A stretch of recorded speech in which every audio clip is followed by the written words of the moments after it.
who are all online, and thank you very much for your attendance this afternoon. You're all very welcome to our special meeting of Derry City and Strabane District Council to be held obviously on WebEx. I'm going to ask Chief Executive John Kelpie to read the notice and summons the meeting and take the attendance and apologies, please, John. Thank you, Mayor, and good afternoon, members. To all members of Derry City and Strabane District Council, you're hereby summoned to attend a special meeting of the Council to be held remotely today, Friday the 22nd of January at 4 o'clock. Alderman Breslin. Alderman Breslin. Alderman Devaney. Here, John. Alderman Guy. Here, John. Alderman Hussey. Alderman Hussey. Alderman Carrigan. John. Alderman McClintock. John. Alderman McCready. Here, John. Alderman Ramsey. Here, John. Alderman Wark. Councillor Jason Barr.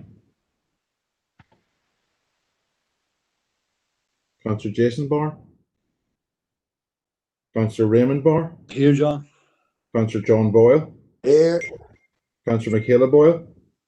And Shaw, John. Councillor Burke. And Shaw.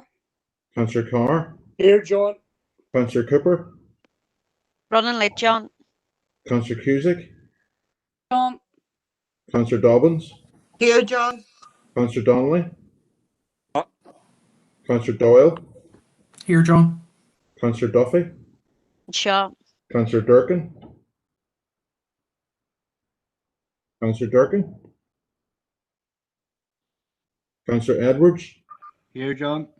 Councillor Farrell. Here. Councillor Ferguson. Here, John. Councillor Fleming.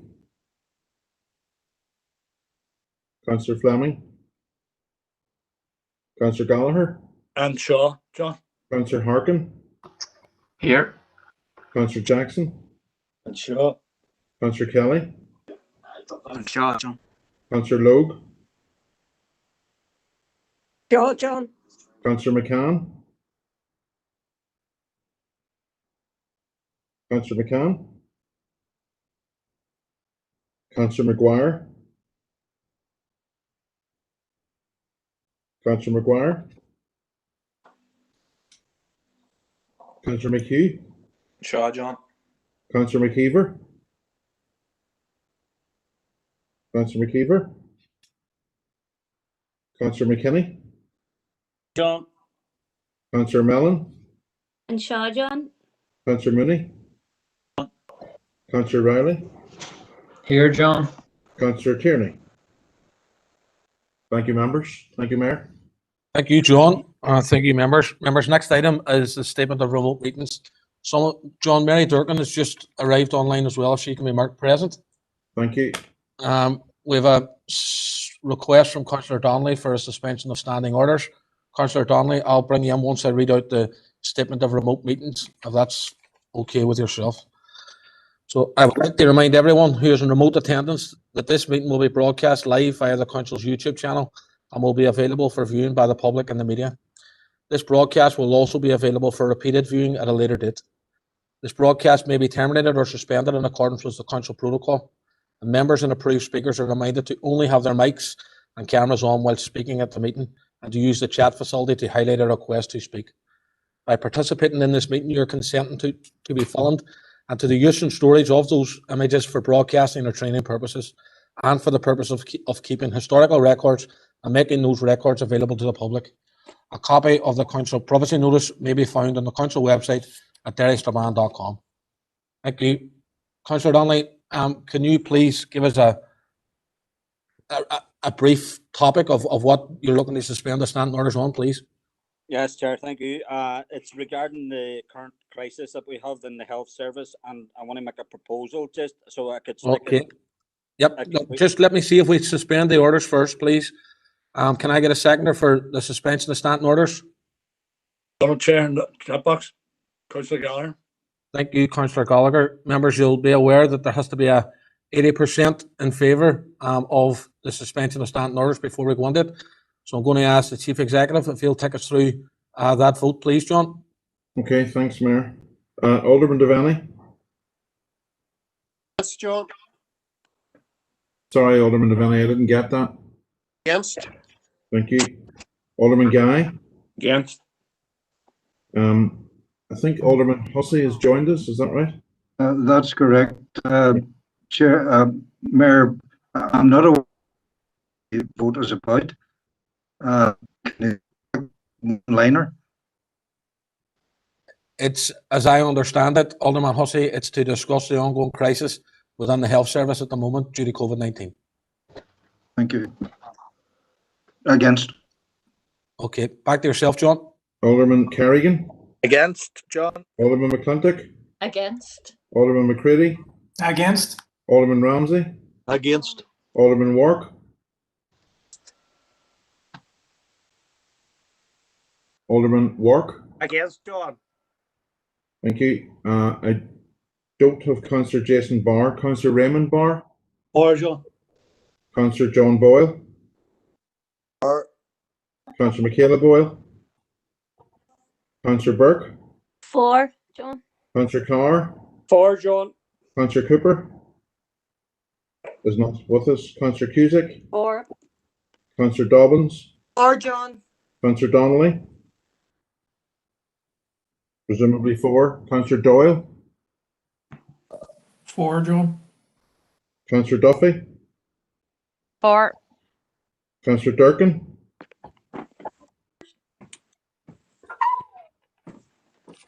Councillor Durkin. For, John.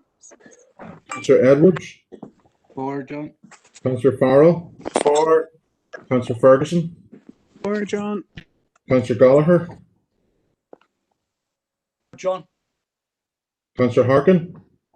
For. Councillor Jackson. For. Councillor Kelly. For. Councillor Logue. For. Councillor McHugh. For, John. Councillor McKinney. John.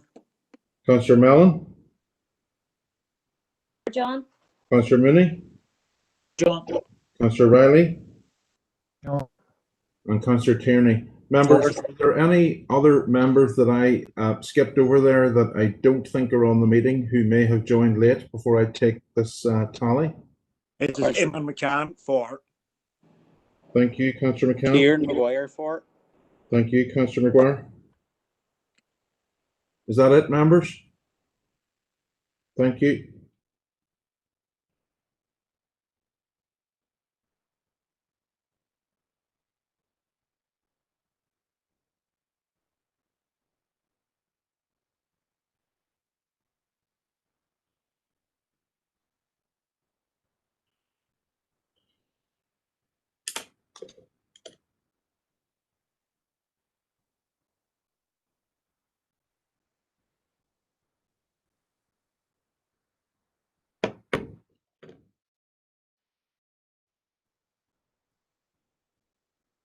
Mayor, I have, by my calculations, I have 35 members present and voting, 27 of whom have voted for, 8 of whom have voted against.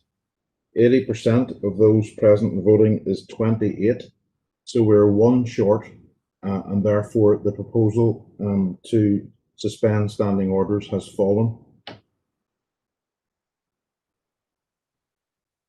Okay, John, thank you for that. Members, as the Chief Executive said, unfortunately that proposal to suspend standing orders has fallen. Next item of business is declaration of members' interests, which can be declared now or as they crop up in the meeting. I would like to declare an interest as a member of the Greater Chantal Area Partnership Board as it comes up in the meeting. Chairperson's business. Members, is item 5. There is no chairperson's business, and some members will be aware that I've tried to keep that tight at this special meeting, which I intend to do.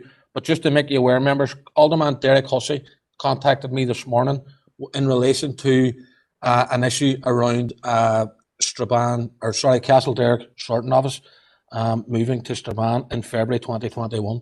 I have written this morning to Royal Mail asking for an urgent meeting to discuss this, and I have after a conversation with Alderman Hussey, I intend, once we get a response to that meeting, to widen that out to the elected representatives from the Strabane and Derry DEA, also any MLAs and the MP for West Tyrone who wish to attend that meeting. So that will come as soon as we get a response, members. Okay. Appreciate it, Mayor. Appreciate it. No problem, Alderman Hussey. Thank you. Everyone who's put in a declaration of interest, they will all be noted, members. Thank you. Item number 6 is to the Department for Communities COVID-19 funding allocations. John, is that yourself or Karen that's going to take us through? So, colleagues, Karen McFarland, Barry O'Hagan, and Susan Mullen have all been collaborating on this, and a lot of work done, members, to try and accelerate this. But I'm going to pass to Barry in the first instance to lead off. Thanks, John. Thanks, Chair. Members, apologies, bear with me. It's quite a long and detailed report, and I'm going to go through all of it because there's quite a lot of complexity around it and quite a bit of resource that we're talking about allocating. So, members, the purpose of the report, firstly, is to seek your approval for the allocation of resources from a third tranche of funding support from Department for Communities, and members to also update you on how this funding allocation is to be distributed across the council area and amongst various groups. Members, you'll be aware we've had 2 previous tranches of this. You'll see in section 2.1, and this has previously been delivered through the local growth partnerships. They've indicated our third tranche, and we've actually received that, members, in terms of the amounts, and you'll see that later on in the report. We've been consulting since way before Christmas, members, with local growth partnerships and other stakeholders in relation to this possible third tranche of funding, and following on from the support that was provided for food, fuel and volunteering in December 2020 that was presented to council as well, members. A number of the partnerships have been working in recent months with schools in their areas to identify those families in need of support with connectivity issues, but only small amounts of funding up until this stage has been available to support these requests. There are currently 14 post-primary schools in the district council area. It's proposed that the growth partnerships work with the relevant schools in the first instance, and secondly, through local community infrastructure to identify families who need support in relation to access to information technology in the respective DEAs. Funding will be allocated to the growth partnerships using previous formulas based on the number of enrolments to post-primary schools in the DEA and the number of children in receipt of free school meals, as outlined in your appendices 1. Each growth partnership will also nominate a lead partner who will receive the letter of offer and manage the programme on their behalf. The lead partner may allocate a maximum of 10% of the budget from each allocation towards a management fee. And each partnership must, members, provide council with a partnership board meeting minute to council confirming who the lead partner will be. In addition, members, to this support for new equipment, an initiative that council are involved in to recycle old equipment has been developed through the 4 Hours project. This project will recycle old laptops and provide these to families across the district council area. Members, if we're able, and you'll see again later in the report, we'll be making a small allocation to that programme if we can from an audit perspective. As part of the consultation, it's also been identified that across the Derry and Strabane DEAs, there's been a particular issue in relation to access to broadband and also children who attend schools outside the council area, particularly in the Derry and Strabane. A high number of children attend schools in Omagh. It's proposed in these areas that an amount of funding is provided directly to the CNV organisation nominated by their growth partnership, and those individuals will be in a position to identify and support families in need within this particular grouping. In addition to the need for support in relation to connectivity, the need to support families in relation to food and fuel is also a high priority, members. And this has been highlighted in recent committees to the officer team. Partnerships have been provided with letters of offer, and despite demand and timescales, we're able to provide all the necessary documentation to council to provide much needed financial resources over the Christmas and New Year period. An outline of reporting from the lead partnerships as of the start of this week, the 18th to the 1st, on the food and fuel phase 2 programme, that's attached in Appendix 2. Members will note in particular that funding for food and fuel has been depleted in many of the partnership areas. The department members have also provided funding to Bryson Energy and coordinated through the Advice NI Central Helpline. It's difficult probably to quantify the expected demand up until March 2021 at this stage, given the uncertainty of when restrictions may be lifted, when children will return to school, and when those in the hospitality and service sectors may be in a position to return to work. However, our winter fuel payment, which will be provided at the end of January, will help alleviate some of the pressure regarding fuel. The normal pressures in families in January has also been a factor, coupled with all of the COVID-19 pressures. Department for Communities have also recently announced a bulk order food scheme to be delivered through the CNV sector organisations across Northern Ireland. The department has purchased bulk, wholesale and palletised quantities of foodstuffs and other everyday items, and these will be delivered to various locations. The scheme has been operational since this week, the start of this week, and will operate to the end of March this year. The department are going to work directly with the CNV sector and sign a memorandum of understanding with community and voluntary sector organisations across the council area to receive and distribute this support. The department has requested council provide support to consult with the relevant partnerships in this regard, and you'll see, members, in section 2.12 of your report how we're going to coordinate this through food banks, lead partners such as Triax in the urban area, and Fahundi, as an example, working through Waterside Neighbourhood Partnership. In relation to the Strabane DA, the growth partnerships agreed that Dennet Interchange would manage this process, and in Derry, that'll be managed through Churchtown Community Association. There's also been members recently, it's been identified to us a lack of human resources within particularly the rural area, and they're heavily reliant on volunteers. So this has been mitigated against through a proposal to utilise some of the additional funding for food to provide human resources to manage and deliver the food pallet scheme across the rural areas. So, members, we've received our letter of variance this week for our community support programme to deliver all of these programmes. You'll also see, and members in rural areas in particular will notice under previous schemes, the uptake of support had been lower in the rural areas. However, rural animators have been recently appointed through phase 2, and demand has increased over the past week. This will be further enhanced through additional human resource in the phase 3 programme, and particularly around the food pallet scheme.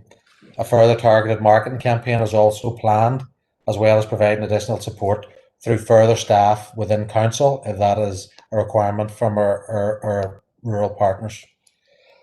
Officers have met with our audit and risk management section to identify and mitigate against the key delivery risks associated with this programme, given the tight timescales for implementation.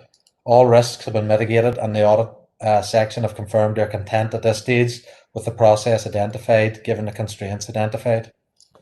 In terms of the finance, members, you'll see that a further letter of offer for £442,028 has been forthcoming. There's no match funding requirement from council.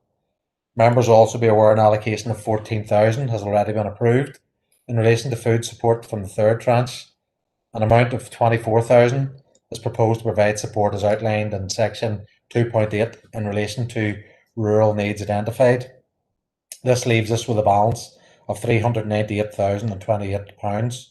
The proposed allocation from this balance to support the connectivity programme is £270,000. That's outlined in Appendix 1. A balance of £134,028 will be available to provide further support for food and fuel. An equality screening exercise has been completed on all of this. Members in the programme has been screened out for EQIA. Particular need, as I've identified, in the rural areas in relation to access to broadband. A separate allocation has been made to the CNV sector in this regard, and I've also already highlighted in terms of how we've dealt with this through audit and risk in the short time scale. So, members, in terms of recommendations, that members approve the following allocations in terms of connectivity support to Derg and Strabane local growth partnerships, 12,000, and allocations to the growth partnerships, 270,000, as outlined in Appendix 1. Allocations to be based on option 2, as outlined in Appendix 1, i.e. 33.3% based on total enrolments to school and 66.7% based on the number of children in receipt of school free school meals.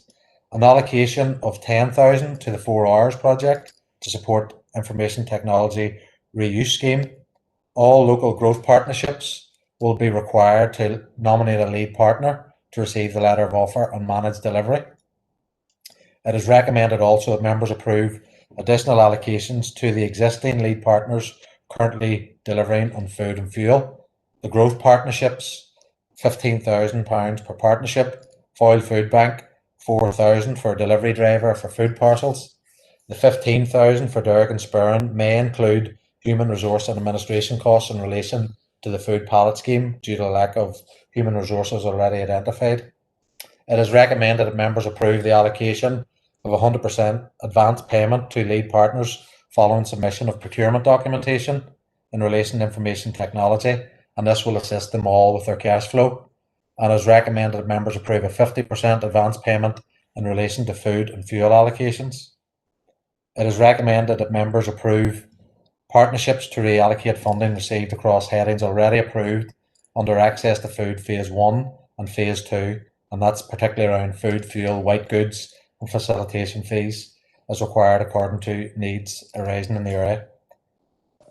Thank you, Chair. Members, I know that's very detailed and there'll be invariably some questions. Susan is also on the line who, along with our team and working with all our partners on the ground, have been working over the last 6 to 8 weeks, day-on-day basis to help deliver the detail around this. So Susan is also on the call to assist with any questions and queries members may have. Thank you, Chair. Thank you very much, Barry, for that very detailed report, and also thanks to you and your team for the work that you have done on this to date. Members, you'll be aware that there's been lots of activity in the chat box. So just to confirm, on the speakers list, I have Councillor Duffy, Doyle, Farrell, Donnelly, Ferguson and McCann in that order. If I have missed anyone, please let me know. And we'll go to Councillor Duffy first of all. Thank you, Mayor, for allowing me in, and thank you, Mayor, for facilitating the meeting. It is a really important meeting that we're having here today to get this information and get this information out here. And thank you, Barry, for the report. It was really detailed around the funding and where it's going. I completely welcome the report, welcome the meeting. It is fantastic again to see DFC stepping up and coming forward with much needed funding that we need to get out there and to assist the communities. We know that there are many children who are now struggling to continue with their education through lack of equipment or lack of broadband. And it is causing absolutely further disadvantage. So it will be great to see that funding out there and these children getting the equipment and the assistance that they need. And I also know that there has been really good intentioned local people who have been involved in setting up technology banks and the likes that have been there to assist families over the last few months as well. And I've been involved with one girl in particular, and she has been doing a fantastic job in that. Also really welcome the additional money for the food and fuel. I know probably everybody on this call or at this meeting, virtual meeting today, have been in contact with their own growth partnerships, their own areas around the struggles and the pressures that people are under. We have seen a perfect storm in terms of January, COVID, job losses, children being home from school, bad weather, everything just contributing to terrible hardship within our communities. And we have seen our growth partnerships, our community hubs struggle to keep up a pace with that. So I completely welcome the additional funding that we can allocate to them.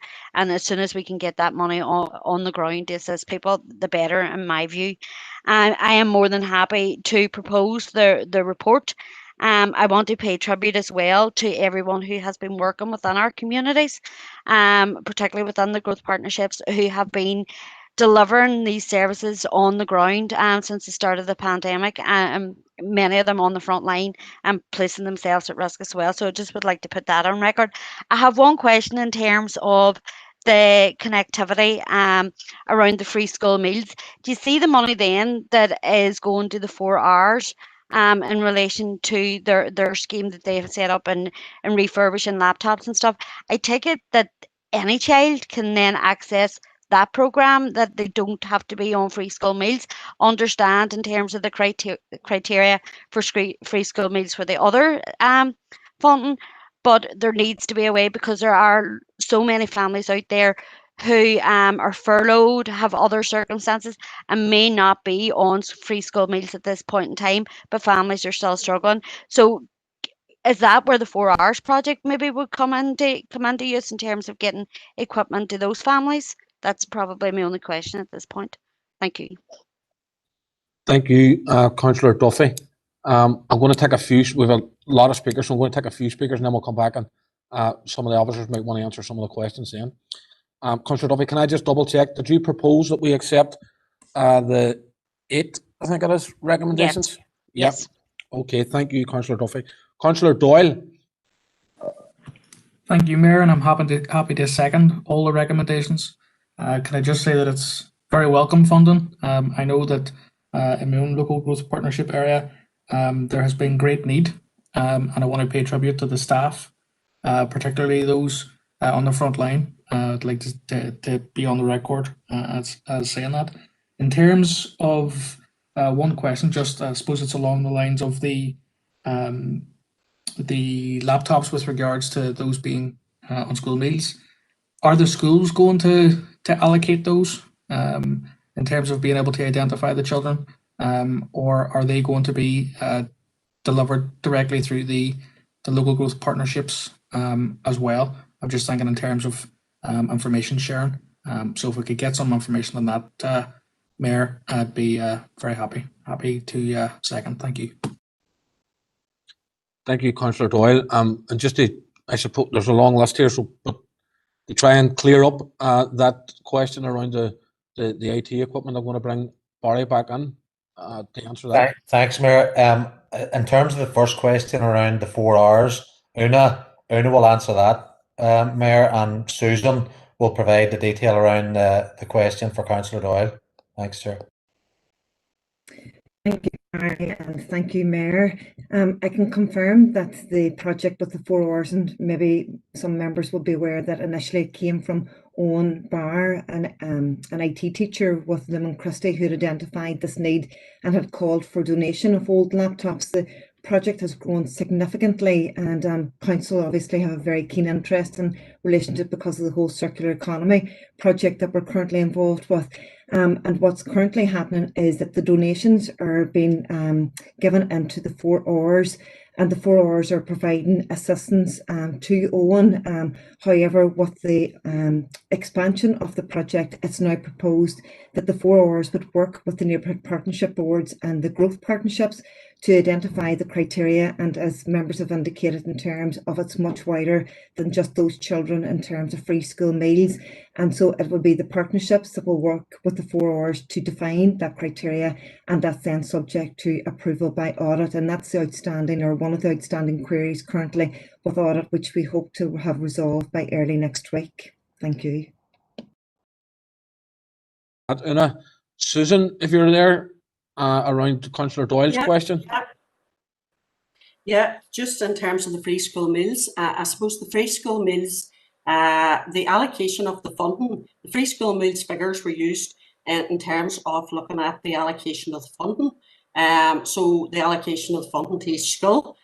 In terms of the actual allocation of the devices, the idea is that the growth partnerships will work with the schools. We had identified schools probably are the best people to know who needs the laptops, and that may not be in some instances people who are on free school meals. So the criteria for actually handing out the laptops is not on free school meals. It is need identified within the school. The schools have carried out surveys over the last year, and they obviously have been holding online lessons. So they are very well aware of the families out there who need these devices. So there will be opportunities for families who are not on free school meals to get these devices, and you know, there is a high demand, and the schools are delighted with the opportunity. So it will be the partnerships working with the schools in the area to identify individuals. Okay. That's great, Susan. Thank you very much for that. Councillor Duffy and Doyle, I hope that answers your questions. Moving now to Councillor Farrell. Thanks, Mayor. So the SDLP welcomes this allocation of over £400,000 to address food, fuel and connectivity issues across our council area. And Mayor, I welcome your intervention to convene this special meeting, which is going to allow this funding to reach families and communities in a more immediate manner. I want to thank the council staff who've obviously worked tirelessly in preparing this paper and preparing these proposals, and of course the staff and the local growth partnerships that are on the front line, getting this support out to people in need. We support the immediate allocation of this funding. We are inundated with people requesting support for food and fuel, and we're inundated with families that, given online learning, that they just can't interact or they can't participate because they don't have laptops and they don't have broadband, they don't have tablets. So this funding is going to help to address that, and it's going to provide much needed support to families across this city and district. I was at the Ballyarnett Local Growth Partnership yesterday morning, as were colleagues on here. The feedback is that the phone is ringing off the hook. They can't keep up with demand. So the money that we are going to allocate today, and that's the way it looks here, it is needed, and it's needed immediately. But I have one question. It's 5.7. Basically, it's saying that there's going to be a 50% advance payment in relation to the food and fuel allocations. Can I ask why it's not 100%?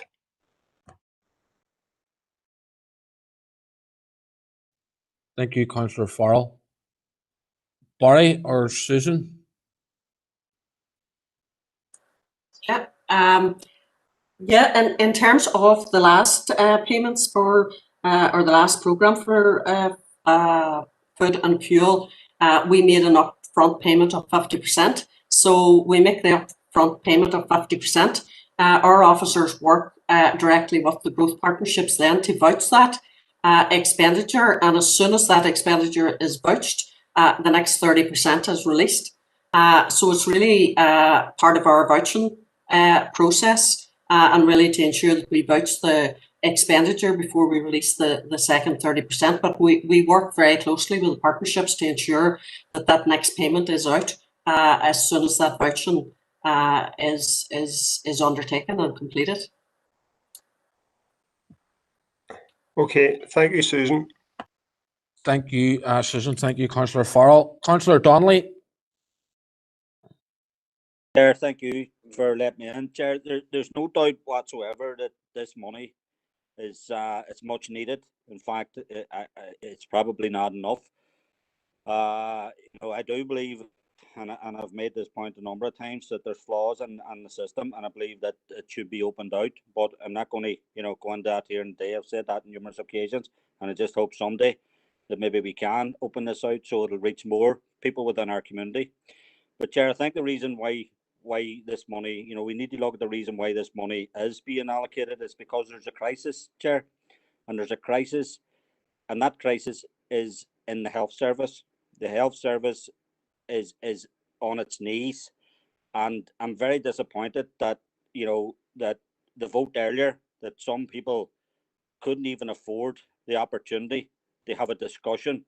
You know, what have people got against having a discussion about a health crisis? And it's because of that health crisis that we have a crisis within our community and the community and voluntary sector. You know, if we had a proper functioning health service, then, you know, it would take the burden off and allow people at the community and voluntary level to be out in the community. And Chair, I want to make a proposal, and I know, you know, you may have an issue with this, but it would be, I feel that I need to put this proposal, so I'm going to put it, and people can decide whether they want to accept it or whether you want to rule it out. But I'm going to fire it in the chat box and people can decide. Thank you, Chair. Thank you, Councillor Donnelly.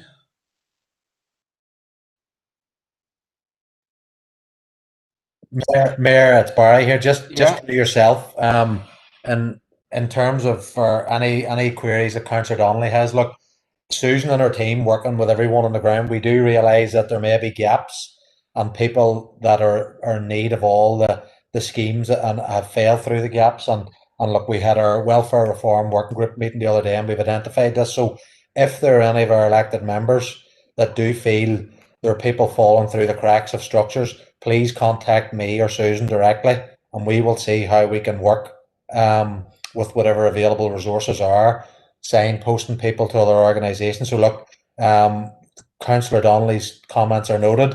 We're aware of some issues, and look, if there are queries from any members across the district, Councillor, contact both myself and Susan directly, and we'll see what we can actually do to assist and address those concerns as best we can.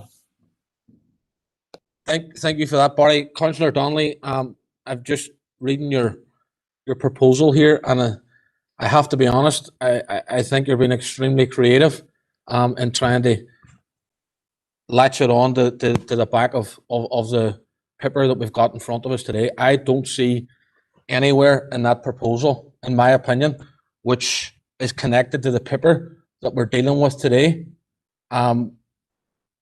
You tried to have an opportunity at the beginning of the meeting through your proposal to suspend standing orders to have this discussed and this proposal put before the floor.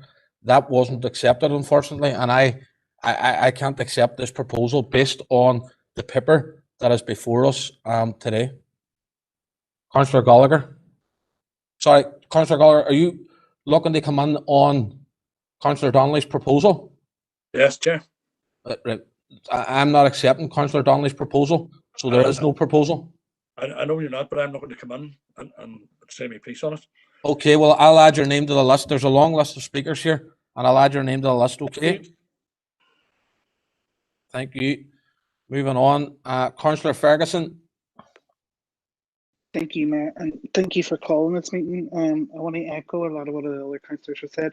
This is really important funding that is needed out on the ground. And I said at one of the committees there recently that, you know, where some families are okay for food, you know, having children at home all day, they're struggling for heating, and there's been a huge cry, and some of our partnerships have had to purchase extra phones to keep up with the demand. So this is really welcome, and I want to thank the officers too, because they did take on comments of the previous tranche where the rural DEAs needed more than just voluntary. They needed admin behind it and needed specialised people to reach out. And I know that there has been a bigger uptake from the rural departments, rural DEAs, and accessing this. So I just want to say thanks to the officers and yourself. And I've got two quick questions. I'm really grateful to see the 4 hours, you know, with the circular economy. It's an amazing scheme, and the fact that councillor are putting money on this is brilliant. And I'm pleased Susan clarified that the free school meals wasn't a criteria for children to get to devices, because obviously we understand with the likes of universal credits, the access to free school meals is lower than ever at the moment, and people really are struggling. But with the 4 hours, I'm wondering, with the aspect of us not wanting people to travel and stay within their own communities, maybe, I know I'll be feeding it back to our partnership, but people accessing drop-off points through their local community groups so that they could give any devices over so that they could be then dropped back to the 4 hours. And then with respects to the white goods, I know, for example, the Waterside and the Faughan DEA there was only one application for white goods.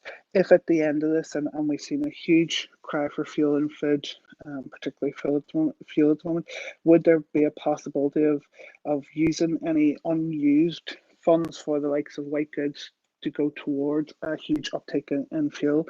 But there are my two questions, and we in the Alliance are happy to support this completely. It is needed and possibly more, but thank you yourself for bringing this, and for the officers for bringing the paper so fast. Thank you. Thank you very much, Councillor Ferguson. Barry, to address those questions. I'll ask Susan again, Mayor, because she has a more detailed understanding of of what the AFC funding, what they have said, and what the partnerships have identified. So I'll let Susan come in. Yep, no worries. Thank you, Barry. Susan? Yes, Councillor Ferguson, yeah, that issue has come up across Waterside and Faughan in terms of the white goods. And at 5.8 there is a recommendation that partnerships would be able to reallocate funding across those headings according to the need that arises in the area. So that is the reason for that recommendation. So those partnerships will be able then, if this is approved, to be able to move their funding across the different themes in order to meet the need in any of the areas. In terms of the 4 hours, I think Una maybe will be able to answer that in terms of drop-off points. Thank you, Susan. Yeah, again, we've got 2 drop-off points currently. One's at the 4 hours at Pennyburn and the other one's at Strahans Road in Strabane. We're very happy to explore further drop-off points. I know that quite a number of individuals and businesses have identified that they're willing to give up equipment at this stage, and through Connor's team we've been looking to see how we can arrange pickup. So definitely we'll look at that and come back with further information once it's confirmed. Thank you both very much, Councillor Ferguson. I hope that clears up your questions for you. Councillor McCann. Yes, there's nothing being said that I'm going to disagree with, and this is not the context in which to have any sharp-edged or jagged discussions, I suppose. So, and we all know, there's no need to go over it again. I mean that we're faced with a tsunami of troubles, assailing society and hitting hardest sort of at the poorest, as always happens in these situations. And all the money that is available is, of course, hugely to be welcomed, and the faster it reaches sort of those who need it most, the better. I think that would be a unanimous view of all councillors. But at the same time, I think, as Gary Donnelly mentioned, we can't ignore the background that's happening here. I mean, we're living in unprecedented times, as everybody keeps saying, but the problems which have been highlighted and sharpened by the pandemic, they are not unprecedented.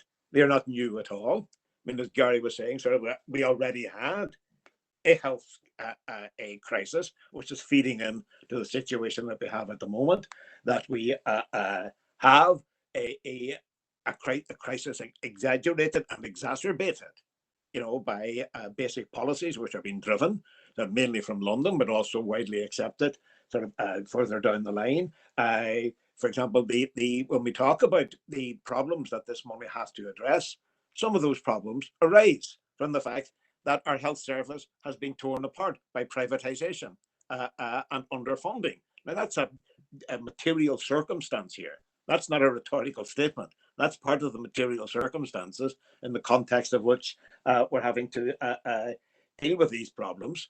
I very briefly, I'll just point out one sentence on the fact that one of the things highlighted sort of in all this, and which is relevant, directly relevant to what we are talking about, is the fact that we have a particular crisis in care homes. We've had deaths, sadly, tragically, in Derry, as elsewhere. I'm not saying at a higher rate than elsewhere, in care homes in this area. That can't be understood other than by focusing on the fact that care homes, of all things, are now private businesses, that they've been detached from the public sector and the public service.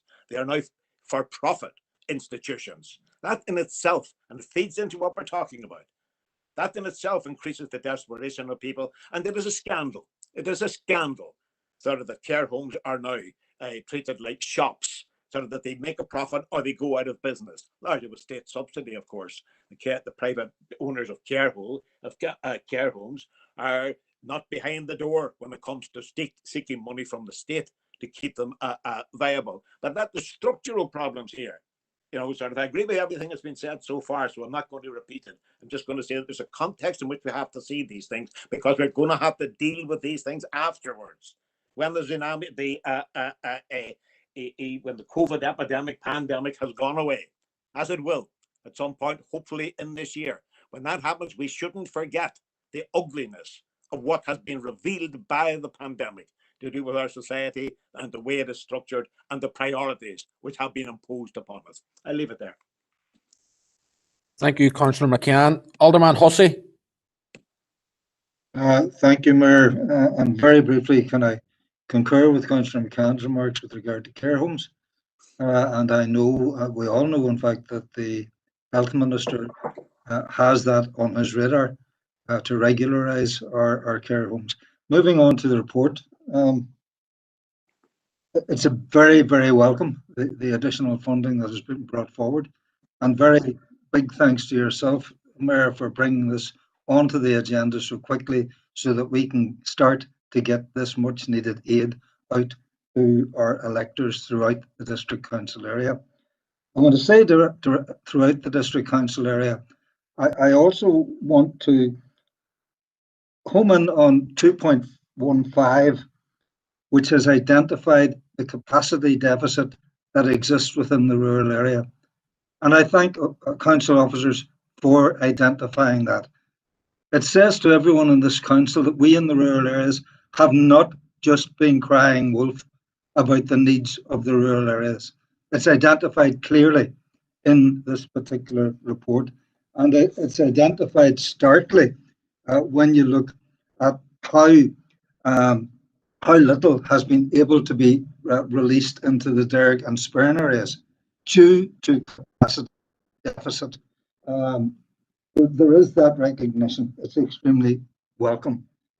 With regard to 3.4, the marketing campaign is mentioned there. Now, Susan's on, and I don't know if anybody else, when this was being devised, picked up that there was a certain difficulty in the Derry area with the documentation going out being headed Strabane Community Project. I think Susan's aware of that, and that was an issue that had been identified in the Derry Partnership Board, Local Growth Partnership Board. So, a more localised marketing campaign that local people can relate to, because I think some people seen Strabane and thought, oh, no, that's not us. But there was a conscious effort by many to try and overcome that again, as Susan's aware. The extra 12k in 4.3, I think it was, I think it was, the extra 12k to the Strabane and to Derry. I note within the tables that 10k, roughly 10k, is going to Castlereagh High in the Derry area. And it's been allocated on the basis that there are 420 students who attend the school at Castlereagh High. Fair enough. However, how does the 12k relate to that, and how was that assessed as an appropriate figure for the partnership board or the voluntary community group that will take this forward on behalf of the partnership board? How was that 12k assessed, given that in the region of 2 to 3 times that number of students actually leave the Derry to go to schools in Omagh and Strabane? It may be that that is an underestimate of the actual need for the students in our particular area. And it has been highlighted before in the Strabane presentation that we had as to where the area of an access problem to broadband existed. And if anybody looked at the map and was at that presentation, they'd have seen quite clearly the areas where the deficit exists. That exists in our rural areas, specifically in the wider Castlereagh-Cillian area, which is something that we need to be looking at. And I suppose at the end, I welcome what is being proposed here, but I do have queries in the back of my mind as to, is it equitable with regard to its distribution across the District Council area? Thank you, Mayor. Thank you, Alderman Hussey. Susan, can I bring you in on that? Yeah. Thank you, Alderman Hussey. I suppose when we were looking at the allocations, we were very aware that in the Derry that there are students that go to Oma.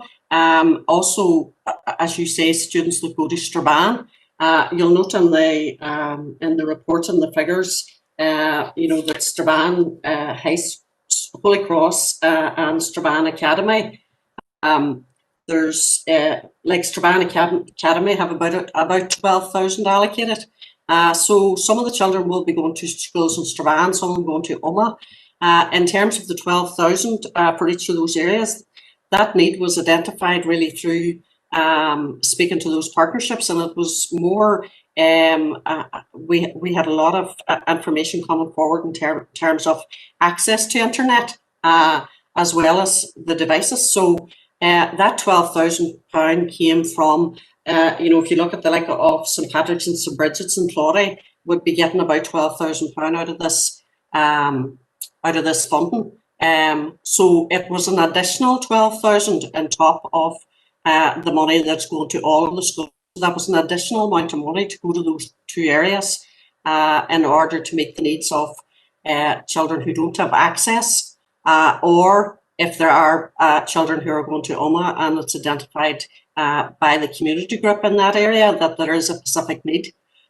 So I suppose there isn't any more scientific allocation in terms of how that was worked out, but it was in looking at maybe some of those other, if you look at St Patrick's and St Bridget's, I think there's about over 400 children go there, and they would be allocated about that 12,000.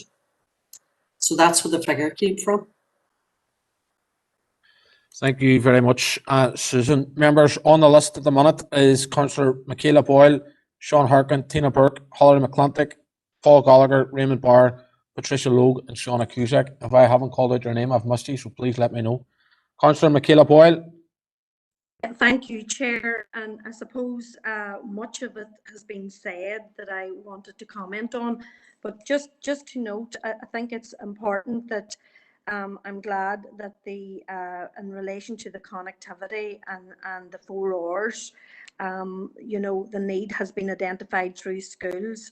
So there's good flexibility there for others, for the working poor, to tie into that scheme. I think, we have to note that there's a lot of families out there who have, as others have said, quite rightly, have been furloughed, who are working on the margins with very low incomes at the minute, who are paying through the nose for broadband from supposedly reputable, reliant providers, and getting very little in return. And I have to say, one would expect this to be in the rural areas, but we're talking about poor connectivity and poor broadband in rural and urban areas as well, also, Chair. So there are still issues there, and it's great to see that the money is going to those most in need. But I think it would be remiss of us not to talk about the working poor today and their needs. And many of our inboxes on a daily basis is full of issues coming from that sector. So it's only right that this, funding, additional funding, is extended out to those beyond neighbourhood renewal areas.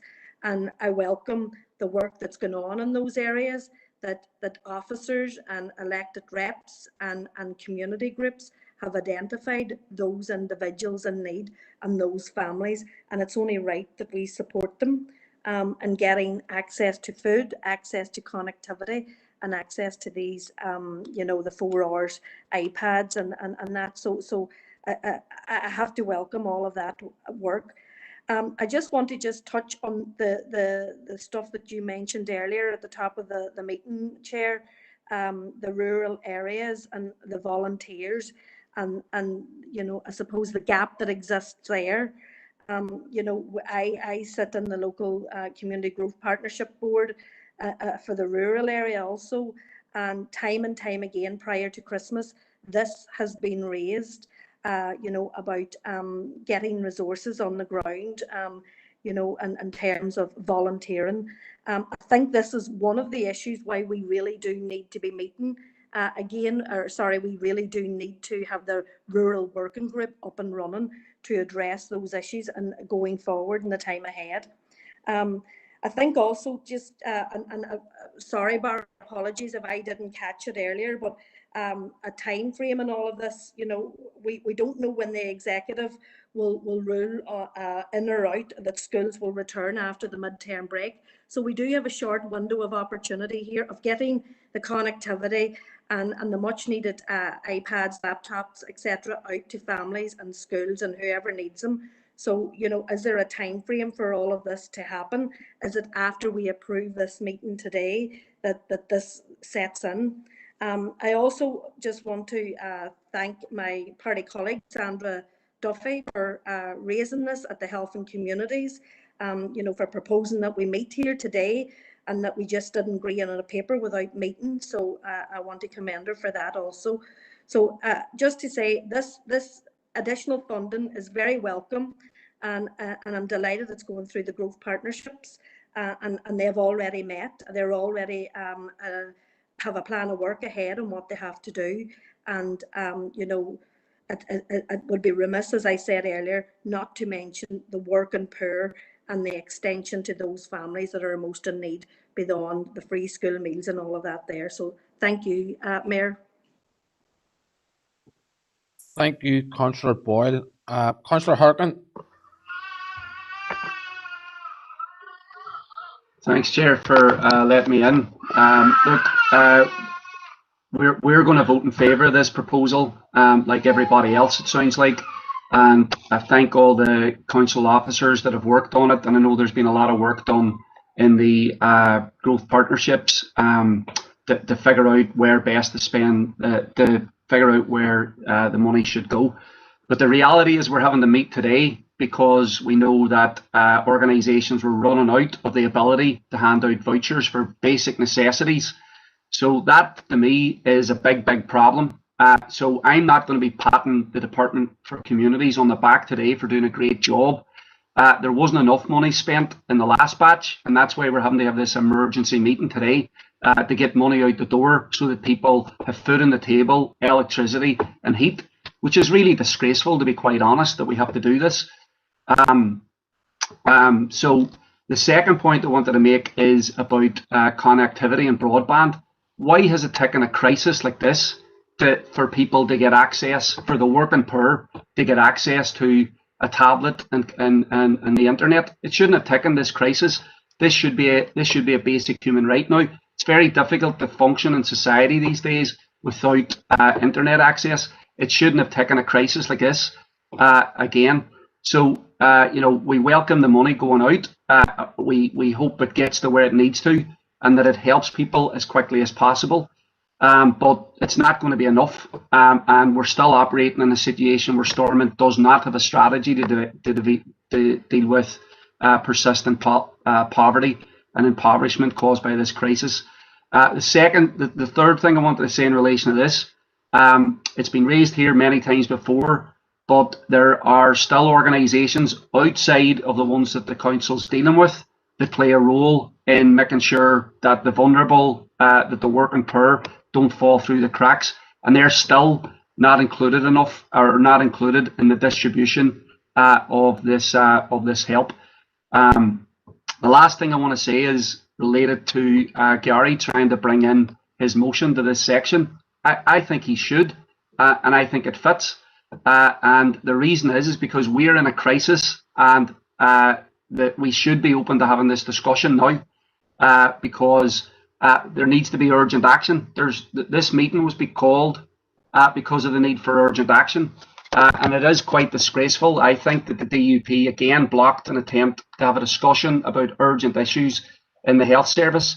My proposal that I was putting forward about bringing the health service, private hospitals into the health service, is an urgent discussion that the executive should be taking up today or tomorrow. And if our council can send that message, that's a powerful message. And this directly impacts the people who we're hoping are going to get help through this funding aid. So these things are all connected and shouldn't be disconnected. And I think we should be discussing discussing Gary's proposal right now, and we should be discussing the proposal on the private hospitals becoming part of the health service. Why not? We're in the middle of a crisis. This is what we should be talking about. Thank you, Chair. Thank you, Councillor Harkin. In relation to your comments around Councillor Donnelly's proposal, I agree with you. We should have been discussing it today, and that's why I voted along with Councillor Donnelly in terms of his suggestion they suspend standing orders. Unfortunately, that didn't carry, and as everyone's aware, it requires 80% of those present and voting to pass. That didn't happen, so unfortunately, that was rolled out. Councillor Burke. Thank you, Mayor. I'm going to keep it short because a lot of it's already been said. So it's great to see the funding be made available, and I'd just like to thank all those responsible for pulling together today's meeting, obviously including my own party colleague Sandra for raising it at last week's committee and getting the process moving. There's no doubt January is difficult under any normal circumstances, but I think this year, and from my own experience, I've never seen the level of need and subsequent referrals that groups have been trying to deal with over the past 3 weeks. And obviously that's in large part to the current climate and the COVID pandemic magnifying the need that was already there. I don't think, there'll be nobody complaining about dealing with the issues, but I think what was worse for groups this week was having to tell those in need that they didn't have, that they couldn't help because it's just not in the nature of community work. So it's good to see that this being pulled forward to try and get that money out. We know the difficulties people have, obviously, around either accessing internet or having the necessary devices to ensure that their children can continue with their education at home. So this funding will go a great way to kind of assist them with that as well. So I would just like to thank the DFC for injecting what is another very substantial amount of funding into the council area and to the council officers and obviously the community and voluntary sector for working to ensure that this money can be accessed and reaches those in need as quick as possible. Thank you, Mayor. Thank you, Councillor Burke. Alderman McClintock. Mayor, and again, much of what I was going to say has already been said. I just want to pay absolute tribute to our own council staff who have turned this round so quickly, who have prepared a very detailed paper, and for yourself bringing this forward to us as quickly. Also, of course, like others, to pay tribute to all those people on the ground and the different partnerships and the volunteers who have been working so hard. I am, like others, I'm relieved to hear that the IT, the laptops are not being distributed on the basis of free school meals, because like others, this has become really the major issue for so many parents at the present time, trying to work off phones and whatever in their own homes. And I think that it's really welcome that there are so many people struggling who would normally be working, those who are furloughed, their money is well down. And I think that's something that we need to be recognised. It's already been referred to, but I just want to acknowledge in the report about the children who, for instance, are going to school in Oma, who are within our council area but go to school outside of it, just to particularly mention and welcome the funding for the Derry and Strabane areas in that respect.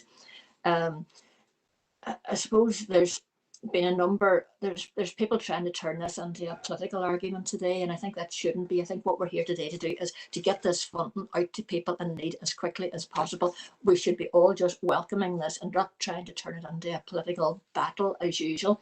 We have a crisis in our health service. Nobody denies that, but we're not going to solve that. What we're here to do today is to get the money out on the ground to people as they need it. That's much needed assistance, and those who are playing for political gain today, I think shame on them. Thank you, Mayor. Thank you, Alderman McClintock. Councillor Gallagher. Thank you, Chair. And again, like others, I'd like to thank the staff for bringing forward this report. It's a very detailed report, and is very much in need, of which I will be supporting this when it goes to a vote. Chair, I'd like to just say to you, Chair, that, and we all know it, but we're in a pandemic. We're in a health crisis, and our hospitals are working over the limit of their capacity. And it's because of that we're under severe restrictions, trying not to put pressure on the NHS. That's what we're doing. As a result of those restrictions, people are in financial hardship. And that's the raison d'etre of this report, trying to go some way to address that. We're trying to feed our children. We're trying to provide heat for our children. And we're trying to provide access to education for our children because they're going without. And what we need to do, Chair, is go to the core of why all this is happening. And why it's happening is our NHS is in crisis. And I tell you, Chair, the proposal by Councillor Donnelly is very, very relevant to this. This is not about politicking that the previous councillor there just says, and about shame on you. Shame on those who don't want to discuss the crisis in the health centre, on the health, on our health centres, on our in our hospitals. Because, Chair, this does make us angry that people won't discuss the crisis in our health centre. They won't do it. Why not? What are they afraid of? And Chair, I think that I need to seek legal opinion on your ruling, because a blind person would see that this is linked directly to the core problem that we were trying to fix. And what we're trying to fix is to take the burden off the NHS, particularly in Altnagalvan. The services will go into Altnagalvan, professional services that have gone across the world. They've gone into Italy and helped them in their crisis last year. So it's relevant, and I need to seek a legal opinion to have them relevant. And as you say, 27 councillors supported it. 27. Now, a very, very large majority supported discussing the crisis in the NHS. Chair, and I think that I'm asking you, pleading me to say this is relevant, and I'll go above that and ask for a legal opinion to clarify, is it relevant, and ask the council solicitor to tell us that it's not relevant. Thank you, Chair. Thank you, Councillor Gallagher. Swearing, Chair. Sorry? Do you excuse my swearing? No problem. We'll not minute that particular part. Councillor Gallagher, I have already explained my position to Councillor Harkin. I have no issue in discussing the crisis within the NHS, and I found myself since early June discussing it almost every day, and probably even since the start of March. So I have no issue in doing that whatsoever. You may be unaware of this, but I have been in contact with Councillor Donnelly to suggest that he bring it up at Chair's business on Thursday at our full council meeting, because he didn't have the opportunity today because of the vote that the members took around his suspension of standing orders. Once again, I voted with him to allow him that opportunity to speak to that. But you've asked for a legal opinion. I've given my opinion, I think, at this meeting 3 times. It's not going to change your opinion. But if you want a legal opinion, I will ask Philip Kingston to come on and give us a legal opinion. But my understanding is, and it's my understanding, that it's at the mayor's discretion whether that proposal should or should not be ruled in or out. And I have given my opinion on it, but I will ask Philip to provide a legal opinion on that for you. Philip? Yeah, Chair, I'm not quite sure what the clarity's been sought on in particular, but I mean, in terms of this matter, there was a request made for suspension of standing orders.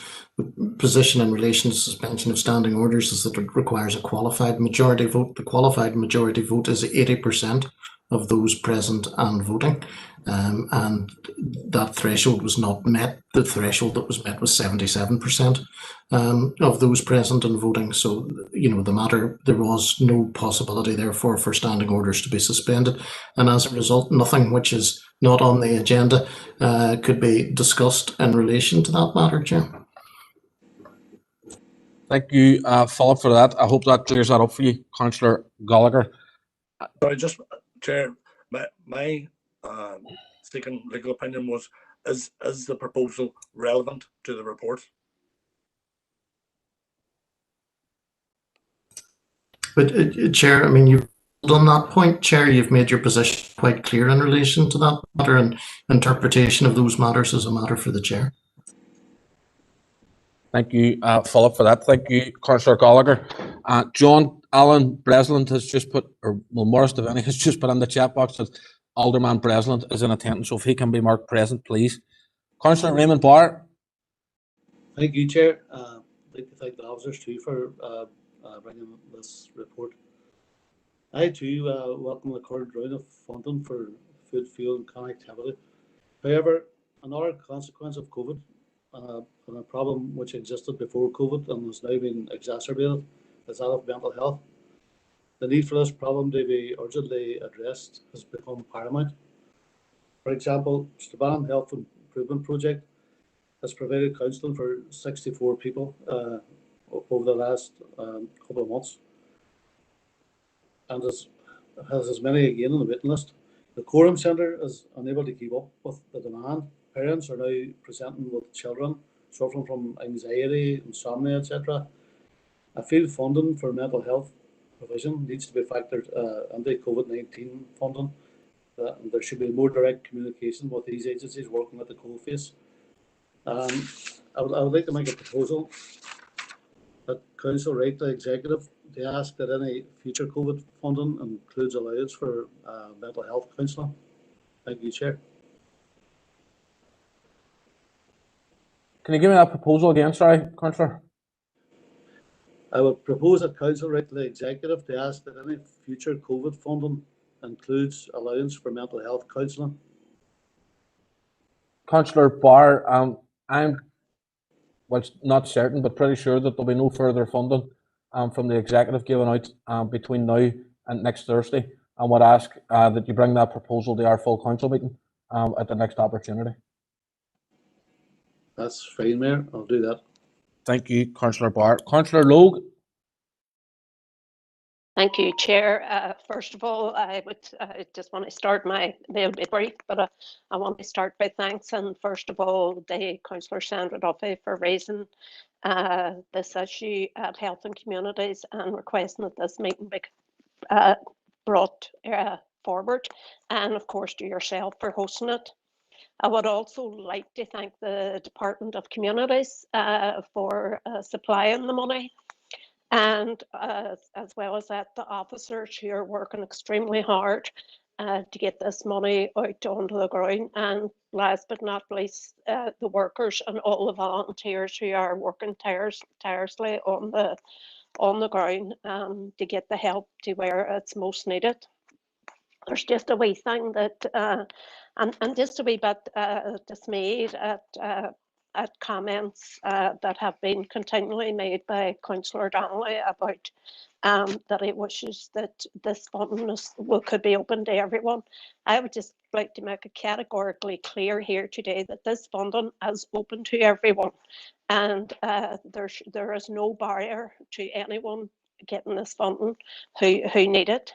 Of course, there are other organisations doing great work as well, but I think it's a bit of a shame that, you know, while we are in a global pandemic and it has called for health, we'll be calling for other health people to come in and help and work together. It's a real pity that people in our own council area can't work together in this time of emergency. And I'm also aware that one officer, Barry O'Hagan, said that he was aware of the concerns.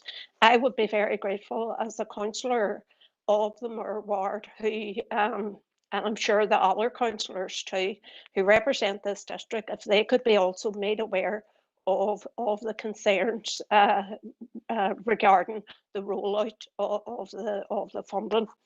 And last but not least, Mayor, I would just like to, I put up a Facebook post today, and I just copied and pasted from our own council website. It was just the numbers of all the community helplines, and I did get a phone call from Rosemount Resource Centre saying that I posted the wrong number. So what I done, I put another post up, but I also said that I would raise it again at this meeting and ask if council officers, if they could please just fix that mistake, because I'm sure other people have posted it too as well, and you don't want people phoning numbers that aren't recognised. I will post the number now in the chat, but if that could be just rectified on the council website, please. Thank you. I'm sure the officers will be only too happy to rectify that, Councillor Logue, in relation to the telephone number for the Rosemount. Thank you, Chair. In relation to your concern about what Barry had said, I'm not speaking for Barry. I think Barry was saying that he's aware of Councillor Donnelly's concerns. Not that Barry had concerns. I think he was saying that he was aware of Councillor Donnelly's concerns, which, as I understand, he's raised a number of times on these meetings. So just to clear that up also, but I don't know if there's anything further that you wish to add to that, Barry, or?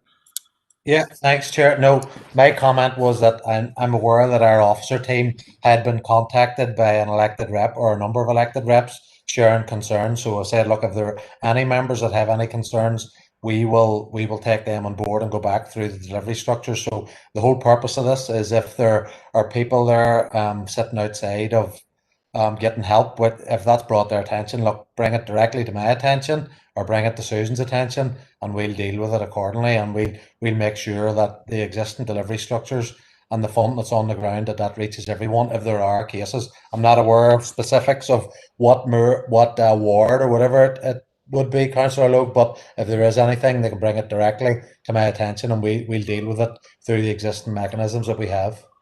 Chair, thank you for that, and thank you, Barry, for that reply.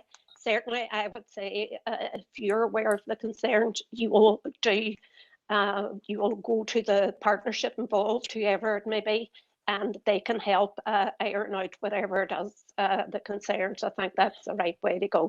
So I'll put this number in the chat now, Chair. Thank you. Thank you, Councillor Logue. Councillor Cusack. Thank you, Chair.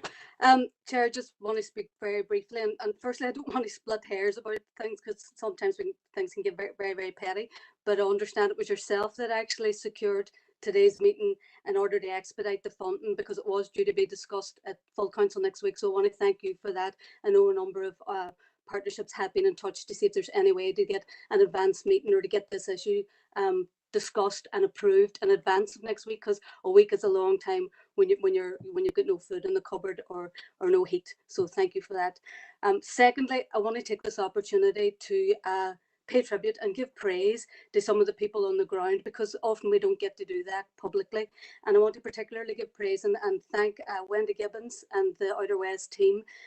She and the group have excelled in this role while having some obstacles, hurdles like we all have, and being inundated with applications, which is not surprising.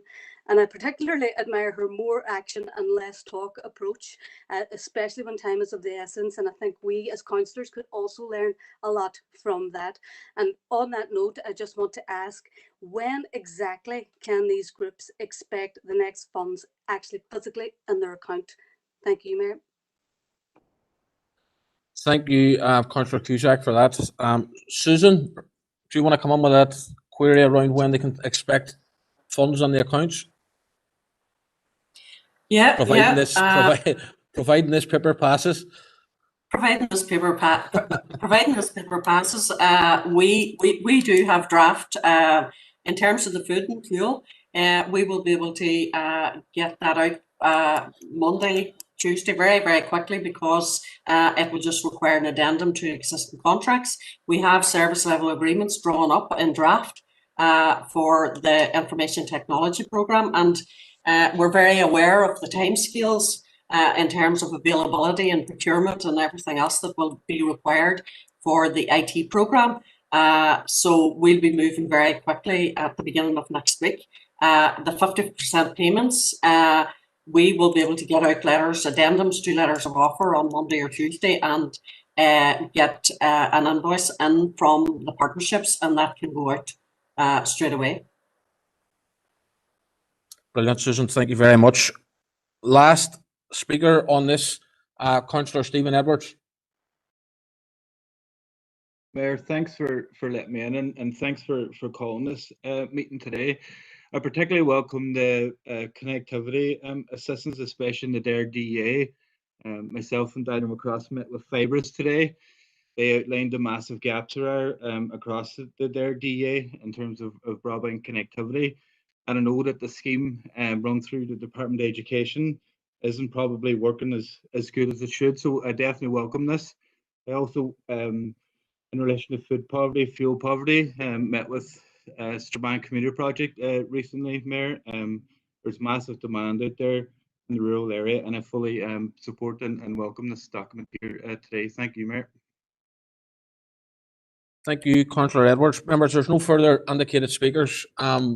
So in winding up or finishing off this discussion, I want to thank all of you for your comments, and I want to say a huge thank you to all of the officers who've been involved in bringing this very, very detailed report before us today.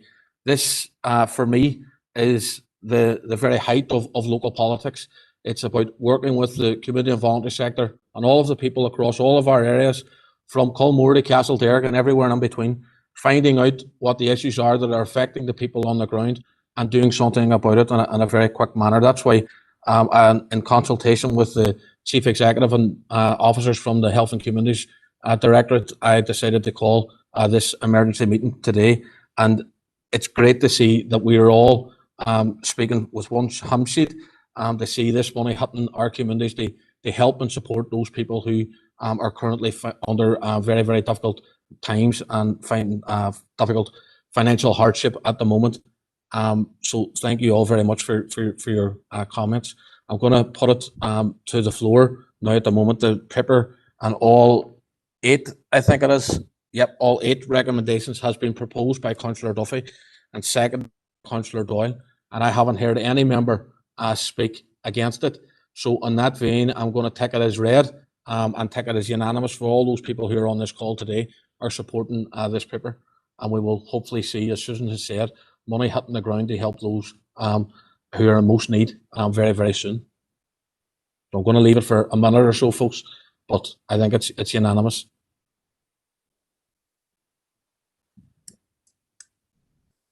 Yep, there's still no one making their objections clear. So in that vein, I'm going to take it as read and that paper has passed unanimously. And I want to thank all of our officers, everyone in the community and voluntary sector who have been working round the clock from early March to support the most vulnerable people in our communities, and all of our officers for bringing this report before us in such an expedient way.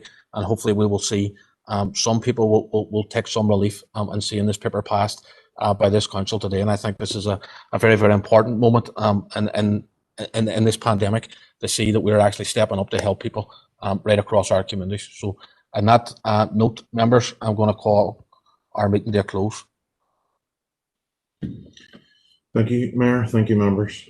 Thank you, members. Thank you, Mayor. Thank you, Mayor. Thank you, Mayor. Thank you, staff. Bye, folks. Thank you.